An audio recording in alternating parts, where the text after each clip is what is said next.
गौरीगंज एक होकलाबारी निवासी मदन हासदा विगत मी बछर खय मुचारिना कैंसर ते ग्रसित हिनाइते भरतपुर कैंसर हॉस्पिटल चितवन रे रानुचै लगी आईमा पैसा लगा कांते देश विदेश रे हिनापे आपे सनाम कुठे आर्थिक सहयोग लगी नेहरापे कना जुहार। नमस्कार अने माय मादिन खय गे मी बछर दिन हुयो कना पैसा ते रानचुई दिकना बन दड़िया कना राम राम तगी ढेरन तया तो अवस्था कर चे बनु तया दाड़ी ना पेठे नेहर कना जे तड़गी 5 टका 10 टका गाँव दो नेलो कंता गया दम ले ते रानचु किदिया रानचु ते गे बांग ये कंता बाय मजो कना ओंडे नेल नामो कंता गया गाँव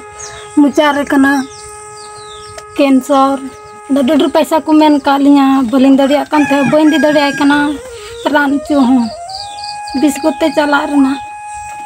बनते पैसा बही रानचु दड़िया कना मा ढेर थोड़ा जागीर पे मावलिया और गड़ोलिंग पे